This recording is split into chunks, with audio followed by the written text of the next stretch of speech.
Welcome to Even Tacos Fall Apart. Sometimes things do fall apart, and we love to talk about that. But I hope this podcast helps you also understand that you don't have to put yourself back together alone. I'm MommaFoxFire, and as always, I am so glad you are here. Whether you found this show through a friend, through a search, or because you were having a rough night and needed to hear some real talk, welcome. You picked a good episode to start with. Today is all about psychedelic-assisted therapy. And before you click away, I want you to stay with me for just a second because I know what some of you are thinking. You're thinking this is some Silicon Valley wellness trend for people with too much money and too much free time. Psychedelic-assisted therapy has actually been studied since the 1950s. The research was shut down for decades, largely for political reasons, and only in the last several years has the scientific and medical community been able to seriously pick it back up. What they're finding is hard to ignore. We're talking about real, documented results for treatment-resistant depression, PTSD, and trauma in people who had tried everything else and nothing was working.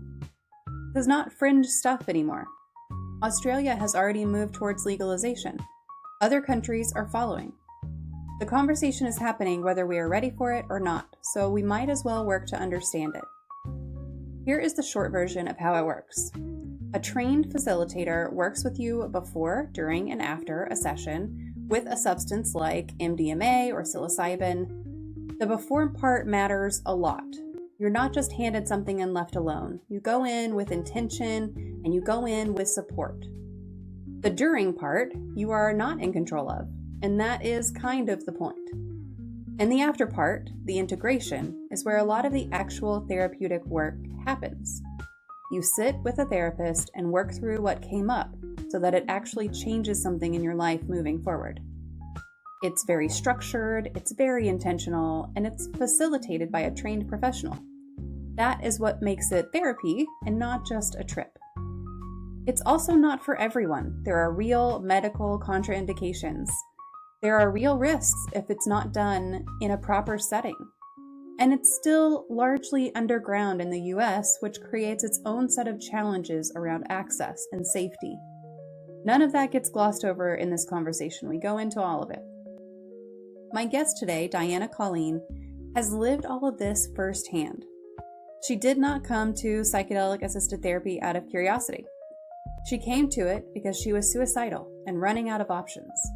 And it saved her life. Since then, she has trained as a psychedelic facilitator herself and written a debut novel called They Could Be Saviors that takes everything she has learned and imagines it on a global scale. She's honest, she's thoughtful, and she does not let me get away with soft questions. I think you're going to really love her. Before we get into it, I want to take a second to talk about April, because there are a few things happening this month that I think are worth naming if you care about your mental health or the mental health of someone you love. April is Sexual Assault Awareness Month, and that's really heavy to drop on you right at the top of the episode, but it is really important. 1 in 6 women and 1 in 33 men in the US will experience sexual assault in their lifetime. Those numbers mean that statistically, this affects someone in almost every family and in almost every friend group. If this is part of your story, this month you're going to see more conversations about it, more content, more news coverage. That can be really valuable, and it can also be really activating. Give yourself permission to step away from content that is pulling you under.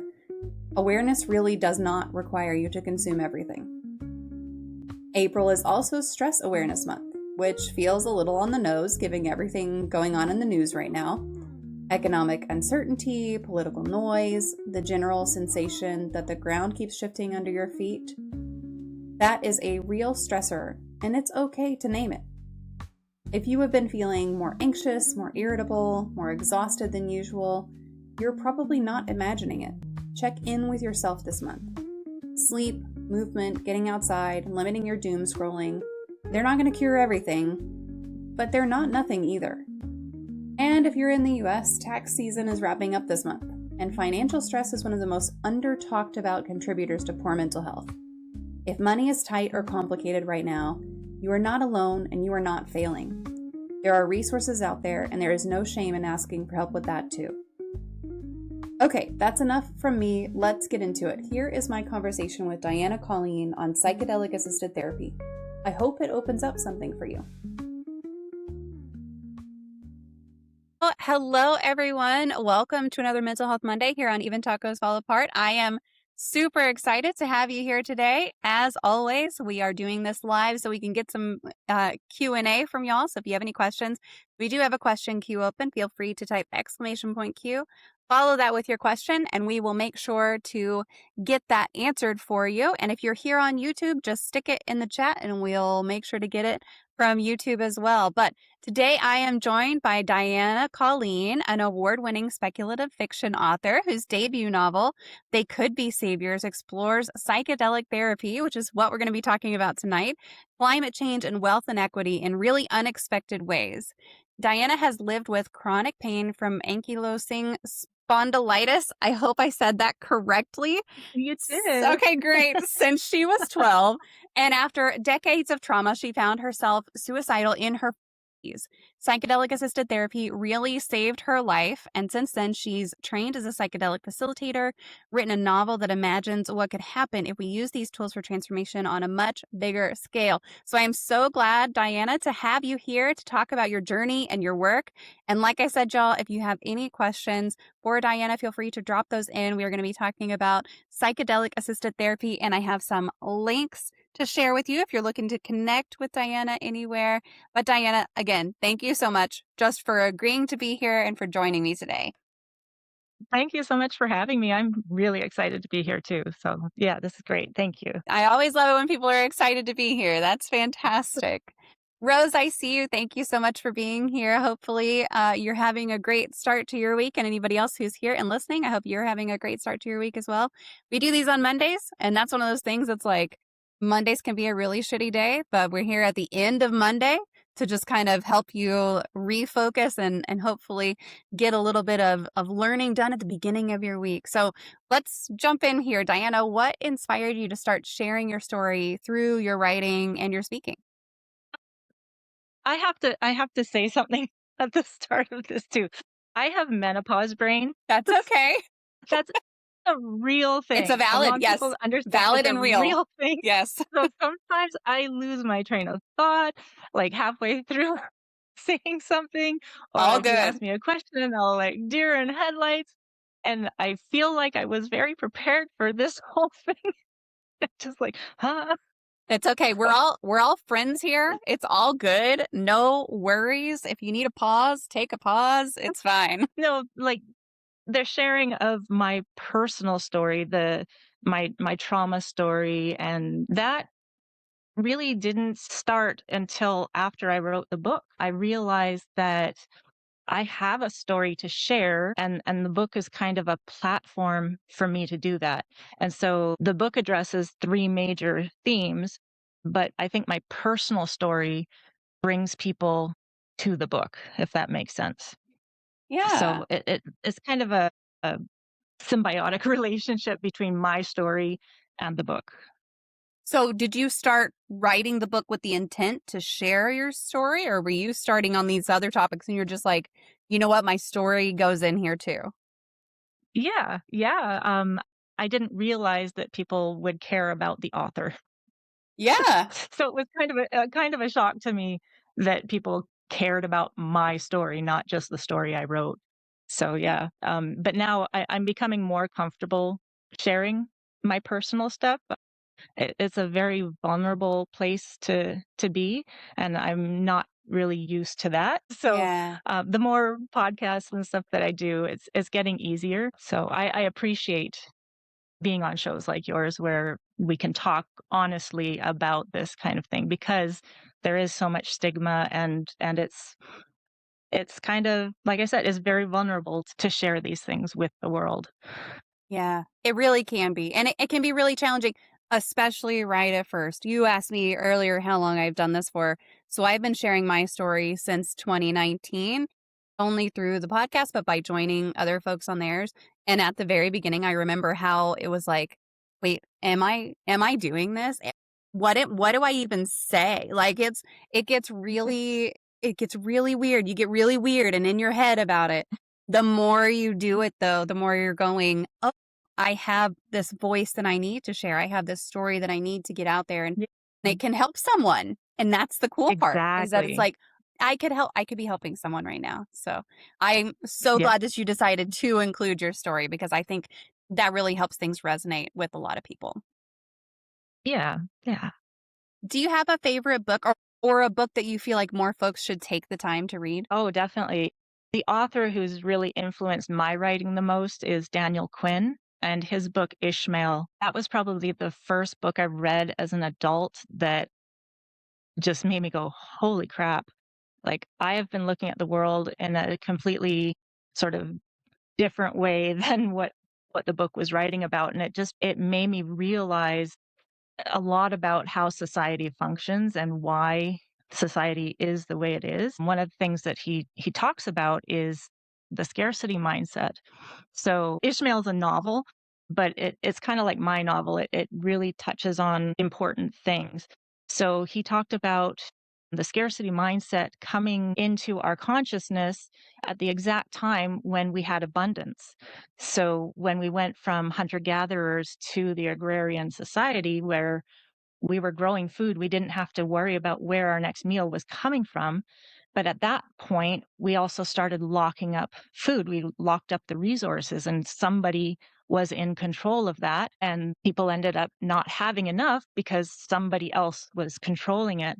And so with my book, it takes that to sort of the next level, that you look around the world and there's so much suffering, and you think, well, the world doesn't provide enough for everybody, which isn't true.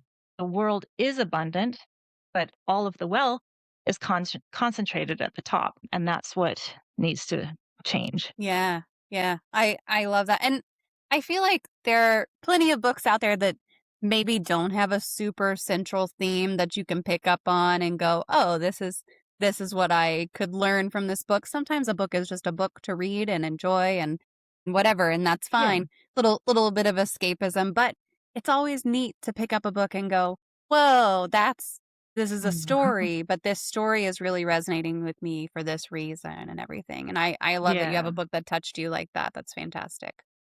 Have you had a Yeah. lot of books since then that you're like, this is what I'm here for. This is what I'm reading for. I just started reading Viktor Frankl's Man's Search for Meaning. It's something that I've been meaning to read for decades. Yep, So, yep. and just in the first, 20, 25 pages, I'm like, "Oh my gosh, why didn't I read this sooner?" Yes, yeah. One of my goals this year is to read more non. So one of my goals is to read at least 3, and we'll get there. We'll get there. It'll be fine. My friend is actually launching her nonfiction book the same we're co-launching our books, and you might be interested in it. It's called Shake Yourself Free. So it's about somatic movement. It's Mhm. about, like, healing yourself through moving your body. I love Yeah. that. Uh, okay, so Shake Yourself Free. Is it out already? No, it's coming out Oh, it's January coming out. Okay. 13th. Okay, Sa cool. All right. Same as mine. Yeah. I'll have to look for it. Yeah. I'll have to look for Yeah. it. So Rose says, "Can I hear a condensed version of your story? I don't think I've heard it." I love that question. I know we're going to dig into your story, but do you want to give us kind of like a framework of just maybe the highlight reel? Of my personal story? Yeah, Like, yeah. my life? Yeah, your life story. Sure. Or just maybe some of the things that you touch on in your book would be great. Well, actually, I don't really talk about my own trauma in the book. Okay. Like, it's not there. So my own story started as a child born into poverty. We lived out kind of in the boonies on a very small farm. We didn't have a telephone, we didn't have a television, and we'd go into town to look for food in dumpsters for our animals, but we ended up eating it ourselves because we needed to. And out there on the farm, there were very few people around, so not a lot of friends. There was one family that had a daughter who was about mine and my sister's age, but they also had a teenage son. So that teenage son molested me and my Mm. sister for years. So that was obviously very traumatic. And then my father left when I was 11 and uh, basically abandoned us. He didn't provide for us in any way whatsoever. And my mom was an immigrant from South Africa, didn't really have an education, and needed to do whatever she could to put a roof over our head and food on the table. She ended up basically turning our home into a group home for delinquent teenagers. Oh, So, yeah. So, from the age of 11 onwards, I had these, 16, 17-year-old people living in my home and doing really horrible things, like smearing feces on the wall, killing our pets, stealing from me, oh my that kind of gosh. thing. So my whole childhood was very different from most people's. I started working when I was 11 years old as a waitress because I had to. I had to buy my own clothes. I needed to help my mom with household expenses. So, yeah, I've been working since I was a very young kid, and I put myself through college, worked 3 jobs, put myself through college, and I intended to go to law school, but after finishing my BA, I was just burned out.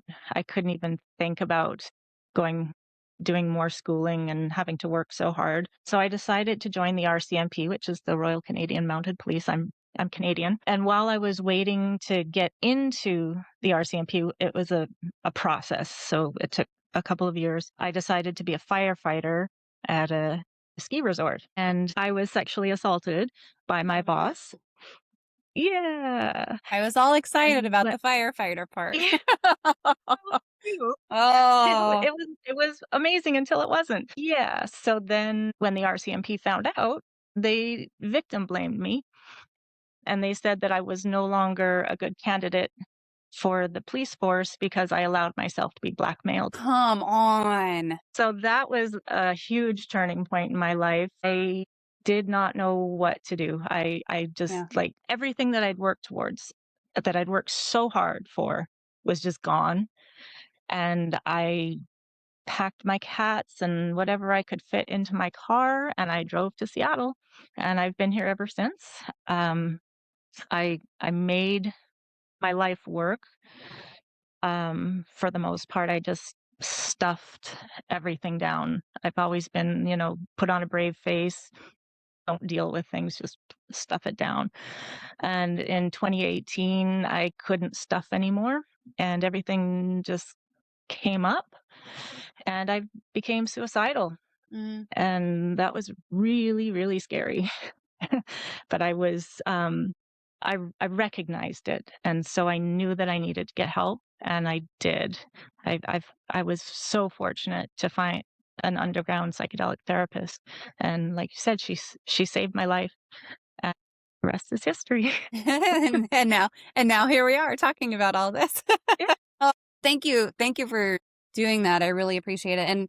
And Rose says me as well. So let me see if I can speed run my trauma also. So for those who don't know my story, and it's true, I don't really talk about my story on my own podcast. Oddly enough, I don't talk about myself very much. I talk about other people. But for those who don't know some of the things that I've been through, obviously I can't cover it all in like 2 minutes, but I've got 2 kids. I was in an abusive marriage, an abusive relationship, and I went through a really awful divorce during COVID. I've been through fertility issues. I've been through infidelity situations. I've been through medical traumas with pelvic organ prolapse that led to a hysterectomy and some other things that went down, especially during childbirth as well. 2 fairly traumatic births that were high risk and everything. And then also in 2017, my grandfather went missing. It turns out he probably killed himself, but we won't ever know that for sure. We didn't find his remains until 2023, but that was a whole family trauma that our entire family went through. And let's see, what else? I'm sure there's more that I just missed in all of that. But yeah, I mean, I've been through a lot, and I talk about that a lot. I went through postpartum depression as well, and now here we are talking about everything. So there's a lot. I've been through a lot in my life, not all of it. So I've been through quite a bit. There was a stalker situation where I wound up having to get the police involved, and actually good outcome on that because the guy wound up going to jail, which is so rare and so Oh, yeah. unusual in the US that would even be a thing. I had to have surgery on both wrists at one time because I had carpal tunnel syndrome in both hands. So like all of this stuff, I've been through a lot, and it's like I had to go through a lot of therapy. I did not try psychedelic assisted therapy though. So let's dig into that part of it. But that's like a speed run of my stuff in not chronological order. And I do talk about it quite a bit. I've got if you go to the website, tacosfallapart.com, you can see some of the places that I've talked about it as well. They're linked on there under guest appearances. So feel free, if you're interested in to go check that out, feel free to go check that out. But let's get into the psychedelic assisted part. What does that actually mean, and what makes it different from just enjoying psychedelics recreationally? Yeah. So the biggest difference between just taking psychedelics on your own versus having it as part of therapy, we talk about set and setting. So it's mindset and the setting that you're in, and it's all about safety. So while psychedelic therapy is incredibly safe, there are things that can happen while you're under the influence that you might need support with. So that's the key. But it really is about going in with intention. So I think a lot of people, when they just take psychedelics recreationally, they're wanting an experience, and there's nothing. I don't think there's anything wrong with that. So like wanting a mystical experience or just wanting to go out and have fun with your friends. I don't think there's anything wrong with that, but it's not the same as assisted therapy. So assisted therapy is for people with trauma or just, struggling with something, and they want help with that. While the actual psychedelic experience can be similar to just doing it on your own, it's the integration afterwards that's the important part. So after you've had the session with the substance, you then have another session after, like, when a day or two afterwards, where you talk with the therapist so that you can take everything that you've learned during the day on the substance and integrate that into your life so that you move forward differently. Yeah. It it's really interesting because like you could just take a psychedelic recreationally and then have things come up that you really should have someone there with you for, but you just don't because that's not what your intention was. Do you think that Right. your intention when you go into it, do you think that changes some of the things that you experience either during or after? Yes and no. So with a psychedelic facilitator, typically you have a couple of sessions prior to the day under the substance Mm, where you talk about, your issues, what you want to get out of the session, and what your intentions are. But the medicines have their own way of knowing what you need. mm, So even if you set all of these intentions, like I want to work on this issue, or this is what's really bothering me in my life right now, and I really want to get this sorted out, you might work on that during the session, but something else completely different that you didn't even know you needed to work on can come up. So there's no way of knowing yeah. what's going to happen in the session. It's like the saying, if you want to make God laugh, make a plan. Uh, Exactly. That's yeah. exactly it. Yeah. And Rose says, thank you so much for both of y'all for sharing the condensed version of y'all's stories. And happy to. Absolutely. So, can you take us back to that moment where you realized you needed help? What led you to psychedelic assisted therapy also? Just like when did you realize you needed help in general? And then when did you kind of get to that part? I think it was in 2016. Knew that I could sort of start feeling something going on in me. I was like, "What is that? I don't like this." And I ran away from it. I moved to Costa Rica by myself in the middle of the jungle, not knowing the language. It was a whole thing, but I think I was running away from this stuff that was starting to bubble up. But while I was there, I met somebody who was talking about his friend who was a shaman and did ayahuasca ceremonies. Mm, And I'd heard about ayahuasca, and I was very interested I thought, yes, I think that might help me. So I did an ayahuasca ceremony in Costa Rica. Probably not the best psychedelic to start with. Like I'd never really done any kind of drugs in my entire life, and then I go mhm. right into an ayahuasca ceremony. And I thought I was going to die. It was. a very traumatic experience, and I said I would never do anything like that ever again. But the medicine keeps working even after the ceremony, and it really opened up my um, awareness, I guess. And I was like, I think plant medicine is really important, and I think I need to look into that more. But then I didn't really think about it much. And then in 2018, when I was feeling suicidal, uh, I can tell you, like, the moment I realized that I needed help, it was probably the first time, um, probably the only time really, that I feel like I had an outer body experience. Mm. So I was in a really, really unhealthy relationship, and that was kind of the catalyst for my shit coming up. And I remember being on a bus with him, and it was like I was looking at both of us from outside. I don't know if it was my higher self or what you want to call it, but I was looking at us and I was going, Diana, that's not you. That is not who you are. That's not who you're meant to be. And that's when I realized that I needed help. Yeah. I didn't want to be that person. Yeah, so I went to a meetup for a plant medicine group, and I met somebody there who had treatment-resistant depression, and he was doing psychedelic-assisted therapy, and he referred me to his therapist, and his therapist couldn't get me in for about 6 months, and I Oh, was like, wow. "I'm not gonna be here in 6 months." So he was training somebody, and he said, "Well, she's not fully trained yet, but she can probably get you in." And I'm like, "Sign me up." And she was able to get me in pretty much right away, and she saved my life. Yeah. Absolutely saved my life.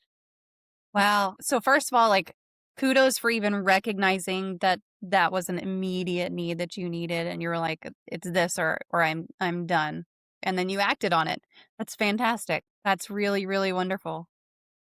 So what was your first session like? Were you scared, especially after your ayahuasca experience? Were you scared going into this? Did she help you with that? Like, did you tell her, "Hey, I am terrified," or anything?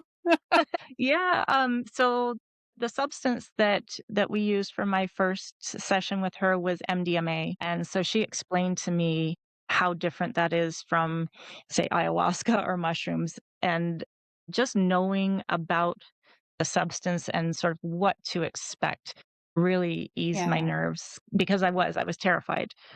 I grew up in the '80s with the war on drugs, with the egg in the frying pan, and all drugs are bad. Yes. So yeah, I was terrified of drugs, and she really helped ease that. But yeah, I was scared, but MDMA is not scary. Yeah. Not scary at all. Can Yeah. you tell us about your experience with that? It's it's a heart-opening drug, so it's really good for looking at relationships. It kind of takes away your fear. Hmm. So not like your fear of looking at yourself and your fear of your trauma. So I think in talk therapy, I think talk therapy is fantastic. For a lot of people, talk therapy really works, but for some people, it re-traumatizes you. Yeah. So when you're talking to somebody about what has happened to you, your body feels what it felt when you went through that trauma. With MDMA, your your body doesn't feel that, and you're looking at everything from a different perspective, and it's so hard to explain to somebody who hasn't had the experience, but it's just you feel like you're just wrapped in a blanket of love, and you realize that you are love. Like, I didn't know that. I did not know that I am love until that day. So, like, that changes everything when you feel the love for yourself, and you feel the love coming from yourself, it's life changing. Were you already out of the relationship that you had been in, or did that help you through it or It anything? it helped me get out of it. Kind of realize that you Yeah. deserved better, you deserve more. Yeah. Yeah, and it's sad because, like, the person that I was with needs so much help as well, and it was really hard leaving knowing that he needed help, but that's not that's not my I needed to take care of myself first. Yeah. Yeah, Yeah. absolutely. You said you kind of compared it to traditional therapy. Had you been through traditional therapy as well at that point? Some, like, not ongoing. So I Yeah. had another episode when I was in college, where I actually went to the hospital on my own. I'm like, I need help. But I feel like these two episodes were very different. In college, I feel like it was more kind of things happening to me. So Mhm. because I was working so much and I was trying to keep my grades up and I had so much going on that it was kind of stress induced. And so I was put on antidepressants for that, which didn't really help me. And I did some talk therapy. I made it through that. Um, but in 2018, it was such a different um, feeling. So I think they were both depression, but in 2018, I knew it was about me. It wasn't Mhm. about what was happening to me. It was about who I am and like that being not enough. And I think a lot of people can relate to the feeling of not being enough. And that was where the darkness came from. Yeah, yeah. Kinda that internal versus external piece of Yeah. it. Yeah. Now, you've lived with chronic pain since you were 12. Did psychedelic therapy change your relationship with pain or with that pain in particular, or how did you experience that? Um, I think that my whole life I've been very disconnected from my body because of the trauma, because of the pain. I've just like tried to ignore my body. So I've never really listened to what my body's telling me. And I think that the psychedelics kickstarted kind of me listening to my body. Through my whole healing process, I've realized that I've been in fight or flight my entire life. So my body has been tensed my entire life. It's just on high alert. And I didn't realize that I didn't even know how to relax my body. So now that I meditate, my meditations always start by relaxing each part of my body. And even in meditation, I'll become aware of a certain part that is tensing up again. I'm like, okay, I need to relax that because my natural state is tense. And Mhm. so this whole healing thing is really helping me connect to my body. Yeah.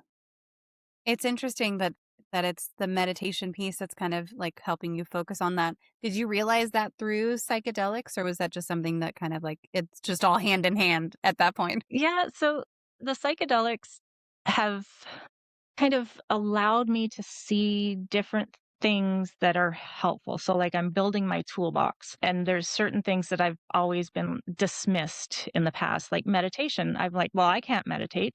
I can't sit still. I can't clear my head. And I've always been like, that's not for me.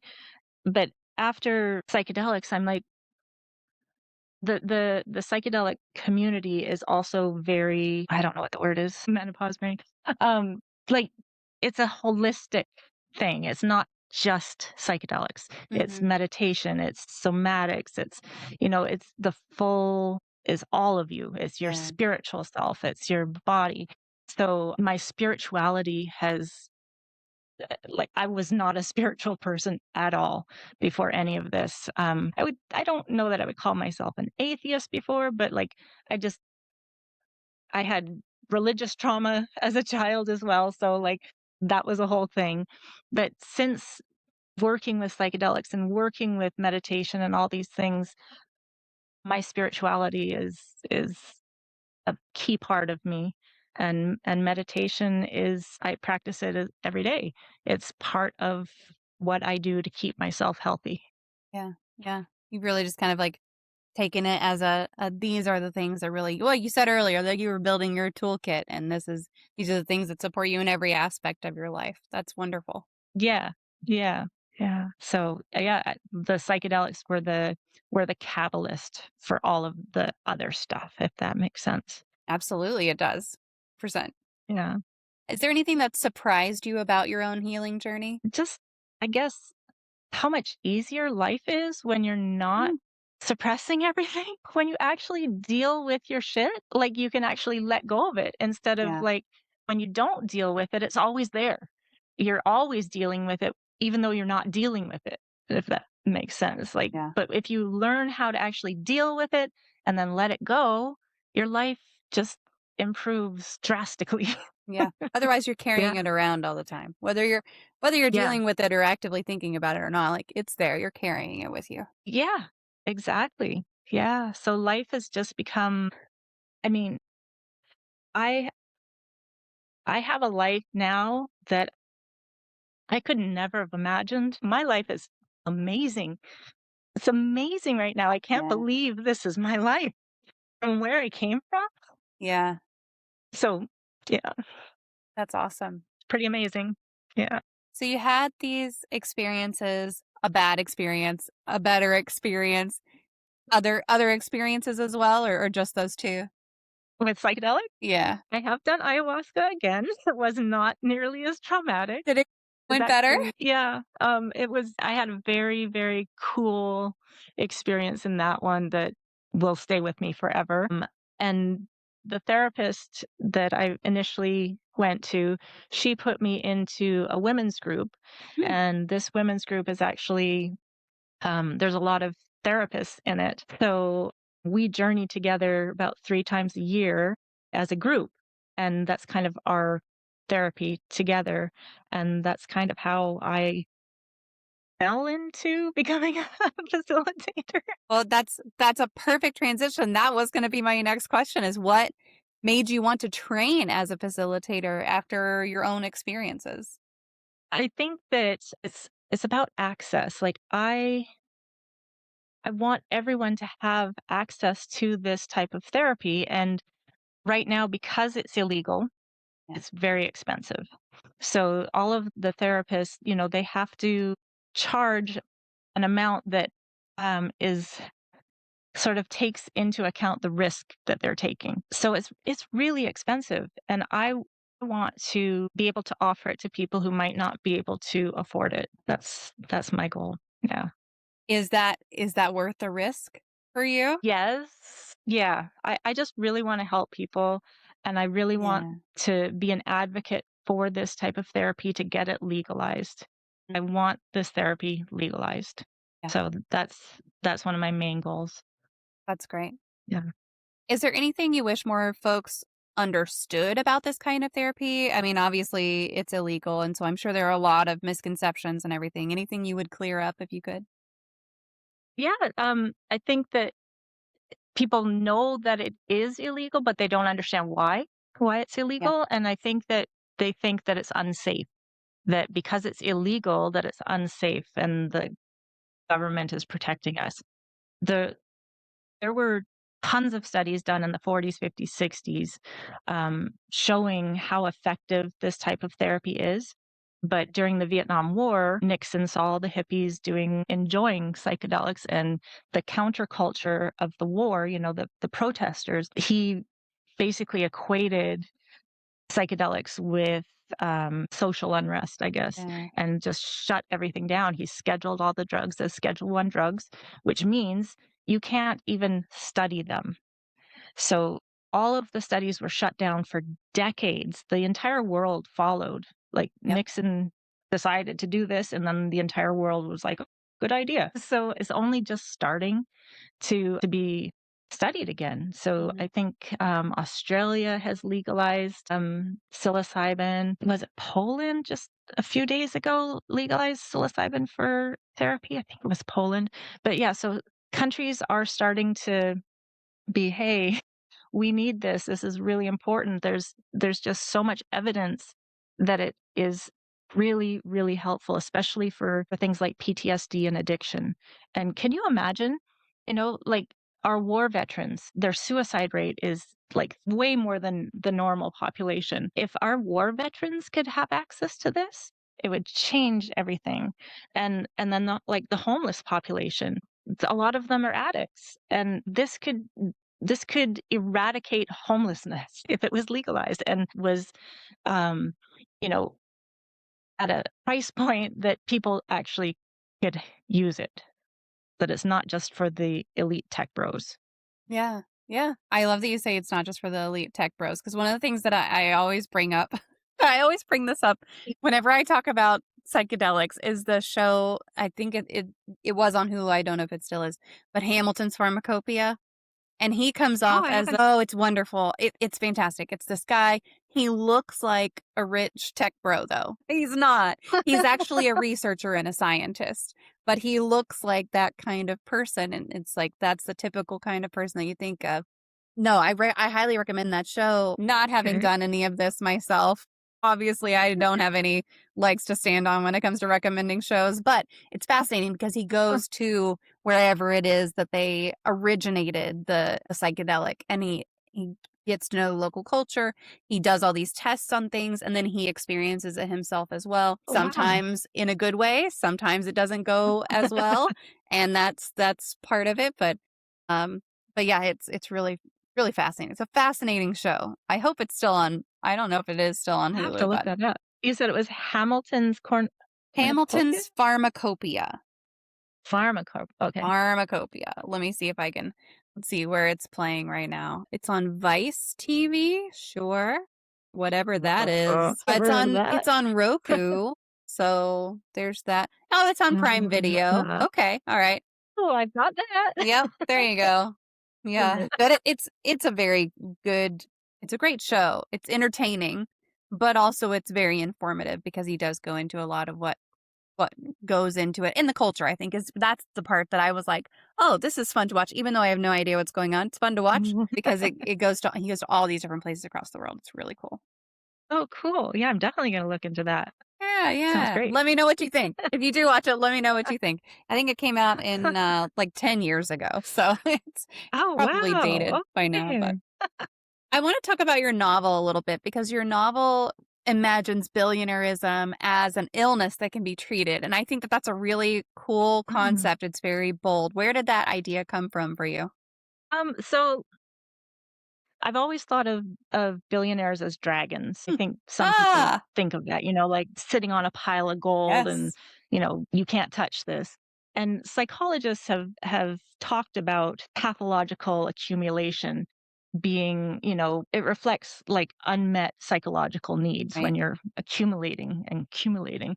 And we see on TV the program Hoarders, and Hmm. we can see that that is a mental illness, that that is affecting that person and their family. It doesn't usually spill out into society, but it's definitely a mental illness.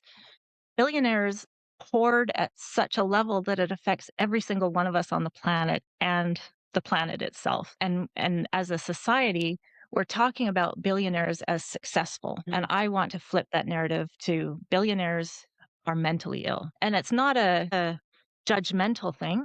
It's a human thing. I want to Yeah. humanize them. They are just people like the rest of us. And if it's a mental illness, let's treat it. Hmm. Yeah, I wholeheartedly agree. I mean, they are just hoarders, right? It's just that they're not hoarding Yeah. necessarily physical things. Although I'll bet if you put all of their stuff in a house as small as the houses that you see on hoarders, Right? it would look a lot like that. Oh, absolutely. Yeah, for It's just that they sure. can afford bigger houses, and so it's more spread out. But They yeah, can spread it out. Yep. I wholeheartedly agree. I mean, I feel like once you get to a certain point of wealth, why doesn't something kick in that goes, "Oh, I should share this with other people." Come on. I have enough. I think it comes Yes. back to what is enough. Yeah. And if you have this hole inside of you, you're never going to be able to fill it. And so it's more and more and more trying to fill a psychological need. Yeah. Yeah. And you're never going to be able to do that if you don't have therapy. Yeah, true. Do you think if we put every billionaire through psychedelic assisted therapy that they would be like, "No, I shouldn't be a billionaire"? That's the dream. This is the That's the dream. dream. Love it. But I have to put a caveat on that. Psychedelic assisted therapy is not for everybody. So Yeah. there are certain conditions, if you're on certain medications, that kind of thing, you're not a candidate for this. And obviously I don't know any billionaires. I don't know they would need to be screened by a doctor to Yes. see if they actually can go through it. But I do believe that psychedelic therapy, because we know there are some billionaires who just do psychedelics. Um, they're not necessarily poster children for psychedelic therapy, but I feel like billionaires are very disconnected from humanity. They live in a completely different reality than we do. And psychedelics, especially I would think kind of mushrooms, really they show you how you're connected to everybody. They show you how you're connected to nature. And once you've seen that, you can't unsee it.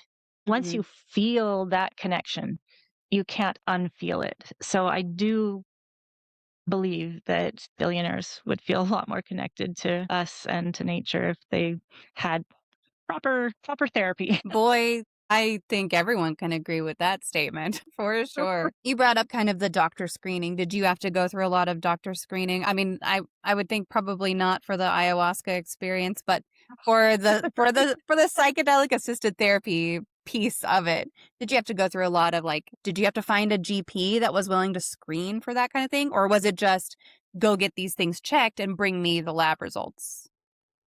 So there are doctors who actually do a screening for psychedelics. Oh, So if you're able to find a doctor that does that, it's like, do that. yeah, Definitely do that before you find a therapist. But as a therapist, there's a whole intake. So we are trained to ask the questions, about your medical past and what your drugs you're on and that kind of thing. So we are trained to do that ourselves, but I feel much more comfortable if somebody has seen a doctor first. right. Yeah. Because people sometimes lie on intake forms and stuff, and I understand why, like some people I was desperate when I went into this. I was desperate. And when you're desperate, you do things that might not be best for you. Yeah. So, but if you are going into this, please don't lie about your medical history because it is so important that we keep you safe. Yeah. Yeah. Yeah. And I would say in general, like, don't lie to your doctors and don't lie to your Right. therapists, you know? That's Yeah. just a Yeah. general. I've been Yeah. to the doctor with some folks and, they ask, I'm in Texas, everything's illegal here. They'll ask the questions like, do you smoke weed? And the other person goes, no. And I'm like, yes, yes, they do. Please. Yeah. Your doctor's not calling the cops. Please be honest. They need to know this Yeah. stuff. They're treating a medical Yeah. emergency. They need to know the truth, please. Yeah, Mm. exactly. Yeah. So how much of your own therapeutic experience do you put into your work and how do you decide what to leave out? Like I said, my actual trauma isn't in the Yeah. book, but the so because of my training, I know how to write about the process, Yeah. like what actually happens in a session, and writing about somebody else's trip. That was really hard. That was the hardest part of writing this book was writing other people's psychedelic trips, but it was really fun. It was Yeah. really fun trying to write that. But yeah, my personal stuff really isn't in the book. Yeah, yeah. So whenever you're writing about someone else's trip, is it just like trying to get their story out of them? Do you have a series of questions that you go through with them, or is it just like tell me about it, just tell me everything about it? So it's just a creative process. It's kind of coming up with what kind of traumas somebody might have had and what that trauma might do to their brain while they're under the influence and how that might be, like expressed by the drugs. Makes Yeah, sense? yeah, okay. Yeah, yeah. But, a psychedelic trip, explaining that to somebody who's never done it's really hard to explain how you can see that everything is connected. Yeah, Right. yeah, I'm sure. Yeah, but it was fun. It was fun to write it. That's great. You always want to have fun writing, right? Otherwise, it's not going to be Yeah. fun to read necessarily. I mean, besides like getting through Yeah. writer's block and that kind of thing isn't fun, but in general, Yeah. if you're having fun writing it, probably people are going to have fun when they're reading it. Good. Yeah. What do Yeah. you hope folks take away from They Could Be Saviors? Hope. It's a hopeful book. So I think that a lot of it's classified as dystopian, but and I think when people hear the word dystopian, they're thinking doom, like Yeah. all these other dystopian books, our future looks so bleak. And but with this book, it's about how our future can actually change and that it's not going to take that much to save the world. So I want people to have hope for the future because I think there's not a lot of hope right now in the world about Hmm. what's going to happen. But I think that I heard somebody say fairly recently, hope is the consequence of action.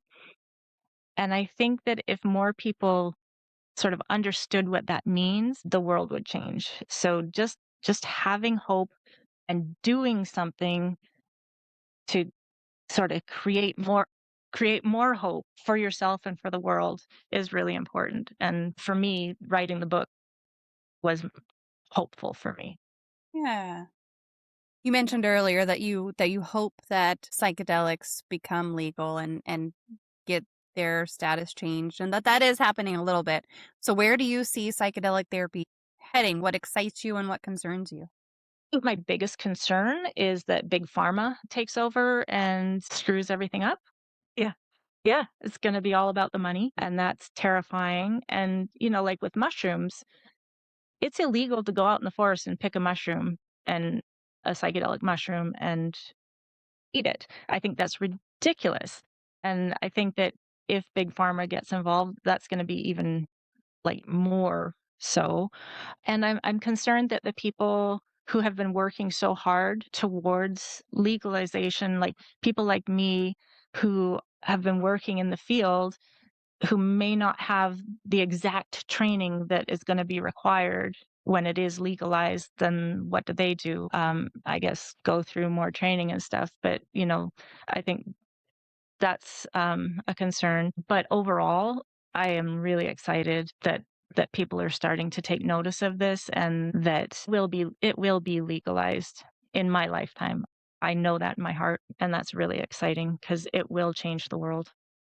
Yeah. I definitely have been hearing more and more about it. And I feel like more and more people are willing to talk about it also, either their own experiences or Mhm. what they do as a facilitator.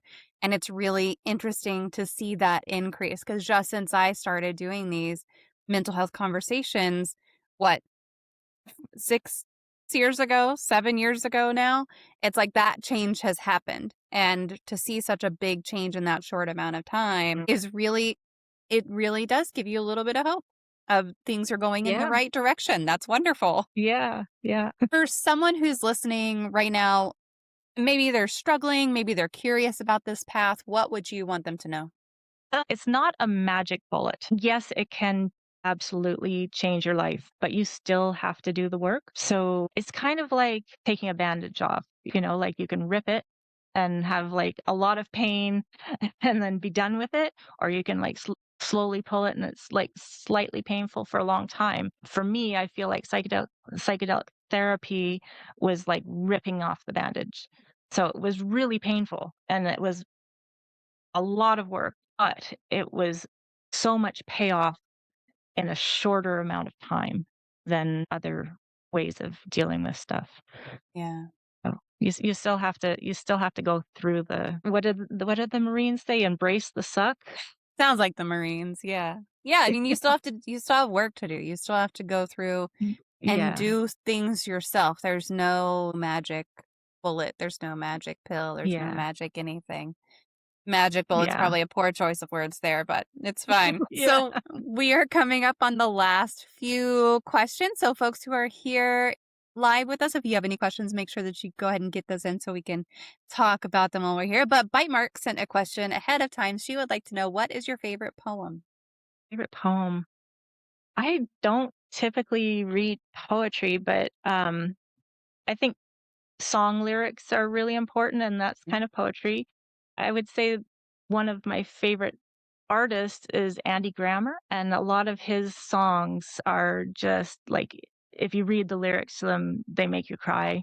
There's one about loving yourself, and it's just his music is so uplifting, and Yeah, I listen to him all the time because it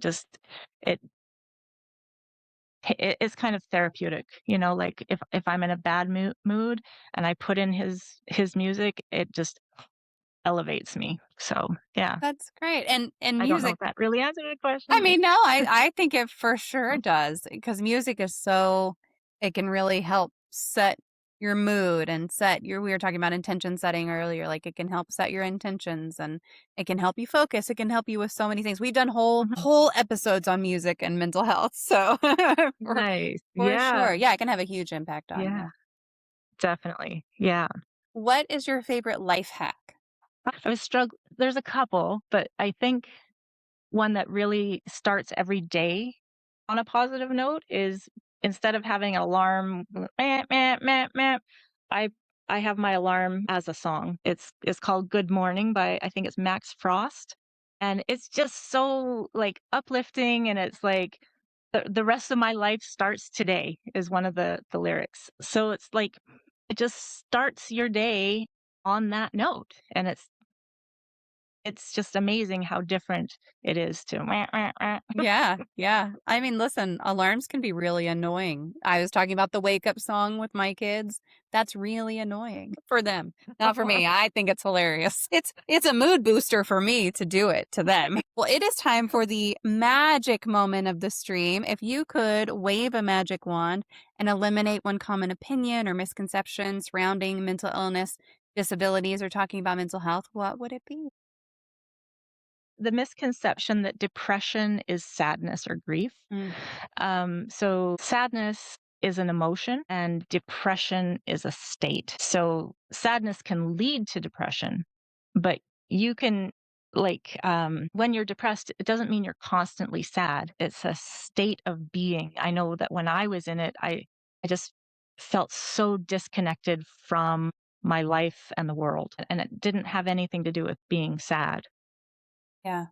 So when people say, "Oh, just cheer up," or, "Oh, it's gonna be fine," that's not helpful.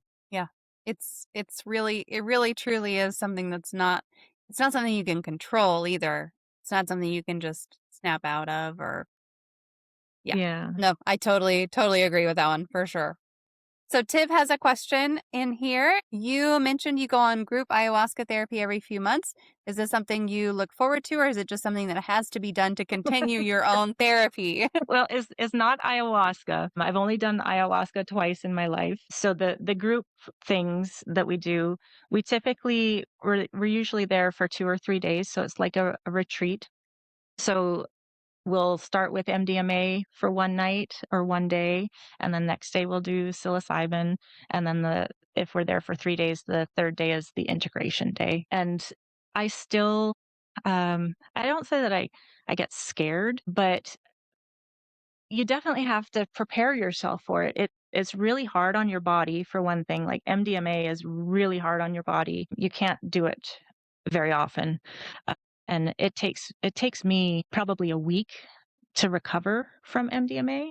And as I get older, it's harder and harder. And mushrooms, they don't react well with me. Like they make me really sick. So for me, when I'm thinking about our weekends, it's about how horrible I feel, my body feels. So like the insight is amazing, but I know that I have to feel like absolute crap for several days. So it's kind of hard.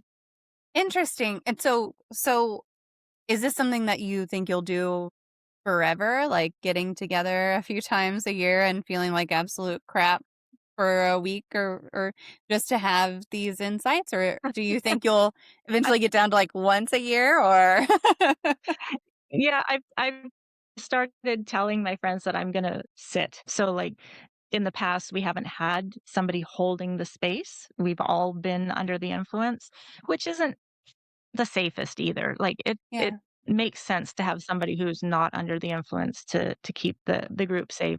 So I'm starting to sit things out now because I get a lot out of holding space for other people. Mm, It's therapy in itself. It really, I don't know how to describe it. It's an empathetic kind of right. feeling that you're, yeah. So, I get a lot out of sitting it out. So yeah, I don't know that I'm going to continue doing these substances for the rest of my life. I feel like I've really healed a lot and that I'm not getting as much out of it anymore because I don't need it as much. Do most people have this negative reaction to either to MDMA or to psilocybin? Is that a pretty common? Uh, yes and no. So I don't know what it is about me personally, but I'm a purger. I Mm, throw up for everything. Like everything yeah, makes me vomit, and that's not typical for everybody. Most people feel some nausea from the substances, but not the way that I do. not to that But the extreme. MDMA I yeah, but the MDMA is tough on your body, not just for nausea and stuff. It's a chemical, and it does a number on your body, really depletes your serotonin, so you kind of almost feel not depressed afterwards, but like you're really draggy. It really hurts your jaw. It makes you Mm. clench. And so your jaw just really hurts for a couple of days. Yeah, it just makes you feel not quite right. Yeah. And then Tib also says, have you tried mushroom tea? Does that help at all with the nausea? With the nausea? Yeah, so it's called lemon teching. So if you prepare the mushrooms in lemon juice, let them steep in lemon juice first, and then make it into a tea.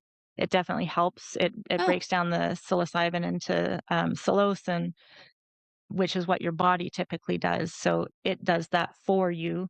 So that helps with the nausea. But even when I do that, I still get yeah. nauseous. What a bummer Yeah. to have something that's like, wow, this is so helpful, but it also I feel like trash after.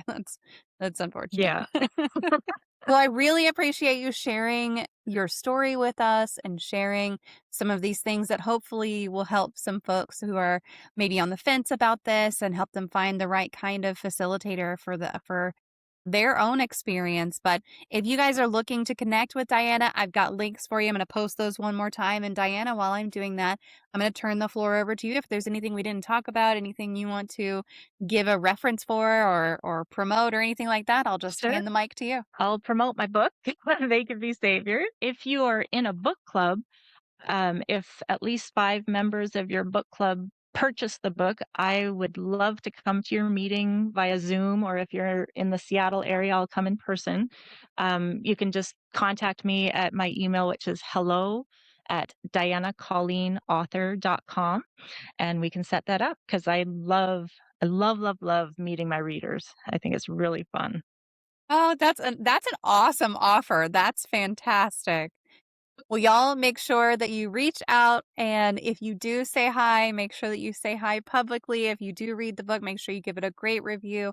All of those things are really what helps, especially folks who are not on like, a big platform already. We were talking about how difficult social media is sometimes. It can be really difficult. So feed those algorithms if you hop on there. Make sure you do that. Yes, please. Yes, yes, yes. Diana, thank you so much Thank for you. taking the time. This was a beautiful conversation. I'm so glad you're able to join me tonight. Me too. Thank you so much. This has been really wonderful. Thank you. Absolutely. Folks who are here, give me just a minute. I will be right back. I'm going to give you a puzzle to work on. Stick around. And that is Diana Colleen, everybody. I hope you loved that as much as I did. There's some real stuff from that conversation that applies way beyond psychedelic therapy. The medicine knows what you need even when you don't. Diana went into her sessions with intentions, with a plan, with specific things she wanted to work on. And the experience took her somewhere completely different. Somewhere she needed to go, but did not know how to get to on her own. Think about how often that happens in regular life too.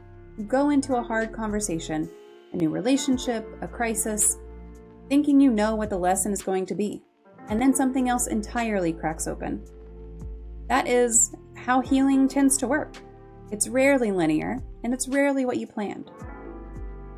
The second thing I keep coming back to is when she said she did not know she was love until that day. She had carried decades of trauma, chronic pain, poverty, abuse, a system that blamed her when she reported her assault, and through all of it, she never really believed she was worthy of love from herself. And then one session shifted that. I'm not saying run out and find a facilitator, that is not the takeaway. The takeaway is that sometimes The thing standing between you and your own healing is a perspective you've been carrying for so long, you forgot it was not the truth. Whatever it takes to shift that perspective for you, whether that is therapy, medication, community, a really honest podcast conversation at the end of a Monday, it is worth pursuing. And also, she said it is not a magic bullet. You still have to do the work. I appreciate that she said it very plainly, because there is so much out there right now promising transformation without effort. Whether it's a supplement, a program, an app, a retreat, nothing replaces actually sitting with the hard stuff. The tools just make it more possible to do that without being destroyed by it. Diana is also someone who turned her healing into something bigger than herself. She trained as a facilitator, wrote a novel, shows up on podcasts and talks honestly about being suicidal in her 40s, about childhood sexual abuse, about a system that failed her. That takes guts.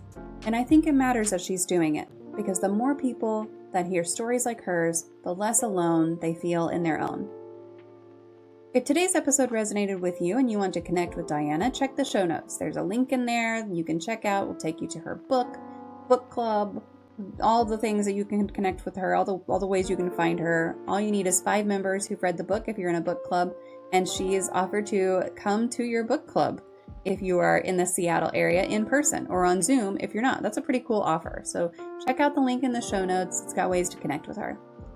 Now, a favor, if you have been listening to this show and it has meant something to you, please take 30 seconds, leave a comment, leave a review, wherever you're listening right now, wherever you get your podcasts.